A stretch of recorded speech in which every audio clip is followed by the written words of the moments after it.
Hey everyone, it's Jen B, and welcome to my studio. In today's video, I'm going to be taking this huge chunk of amber that used to be an old brooch, and I'm going to be turning it into a ring. The brooch component had two prongs that were pushed into the amber, probably likely melted into the amber, and so the back of the amber does have some damage to it, but that's going to be hidden inside the ring, and so I'm not worried about that at all. Here I am working on getting the bezel wire that I'm going to be using to have one end completely flat using my miter vise. And then I am wrapping the bezel wire around the amber, getting it to the perfect size. I'll mark off that size, cut off the excess, and get that end flush and flat as well.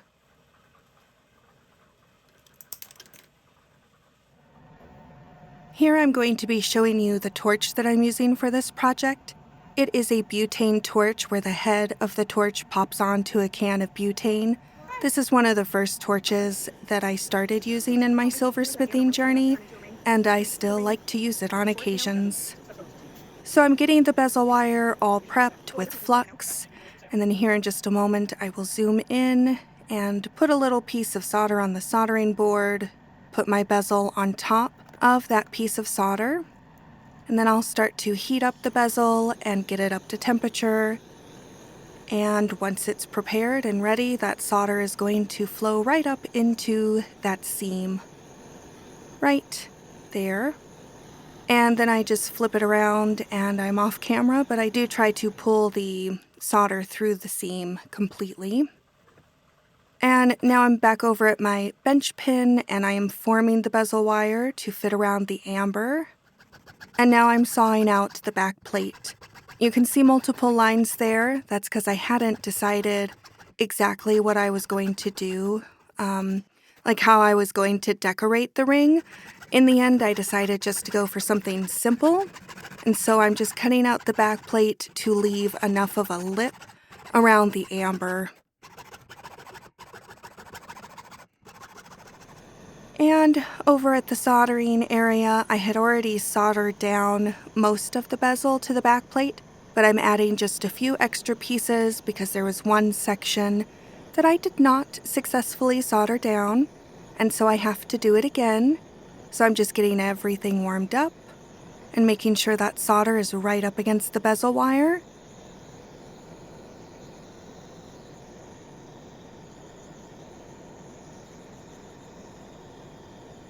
And once that solder starts to flow, I'm going to be pulling the solder around the edge of the bezel where it's touching the back plate to make sure it is all soldered down.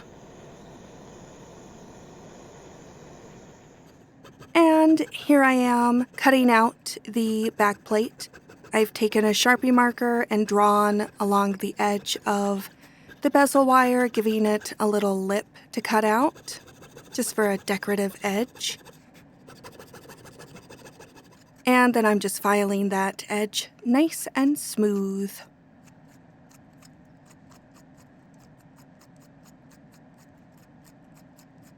Next up, I'm going to be cutting out a little cartouche using a circle punch, getting a nice little tiny piece of silver, and using some stamps to stamp my little mark and a 925 mark, making sure everything's placed just right.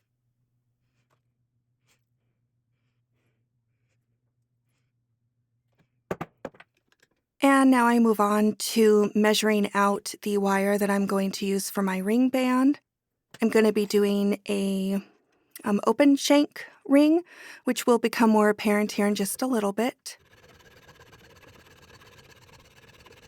And cut it out. My saw blade kind of froze up inside of the metal, but that's okay. Got it out. Then I work on getting the ends of the ring completely flat in my miter vise once again. One of my favorite tools is the miter vise.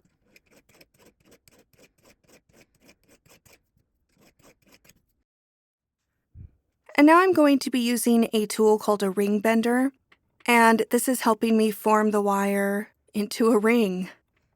I have a lot of hand issues, and so I try to use tools that make my job a little bit easier when it comes to using my hands. And the ring bender is so incredibly easy to use. And now I'm back over at my bench pin, and I am just refining the shape of the ring, getting it to be exactly the size that I need on the mandrel, and using a nylon mallet to do the final shaping. Flipping it back and forth, because the mandrel is tapered, I don't want to hammer in a taper. It kind of looks like I was casting a spell over the miter vise. I'm not really sure what I was doing there, but I am now filing the top of the ring flat so that it will sit completely flat on the back plate.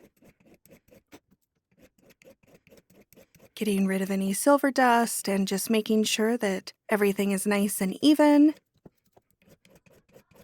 And here you can see, yay, the ring shank sits exactly flat on the back plate.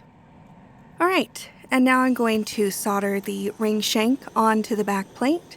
I've got the ring shank in a third hand, and I'm getting my spray flux on the piece, getting it all set up. Here I add my cartouche, getting it placed just right. There's already solder on the back of the cartouche. I just added my little tiny pieces of solder. If you look close, you can see one little ball of solder up against one of the arms of the ring shank. And I'm just getting everything up to temperature, pulling that solder around, making sure that everything gets soldered down. Spending a little extra time on the cartouche, making sure that the solder on the back gets pooled all the way to the edges. And now I'm doing my finish polishing. I'm using a radial disc brush here, taking out any little scratches. And then I'll patina it and put it in the tumbler for a bit, and then I'll be ready to set the ring. And when I'm setting the ring, I'm going to be using a piece of mylar foil. Since the back of the ring was damaged from the brooch component, I chose to keep the back plate closed in so that the back of the amber couldn't be seen. So I'm putting a piece of mylar foil behind it to help the light reflect out of the amber and make it appear like the amber is glowing from the inside, especially since the back plate has not been cut out. And here I'm just setting the stone, going around to the four corners first, or the four like north, south, east, west points, and getting those set, and then going around and doing everything else.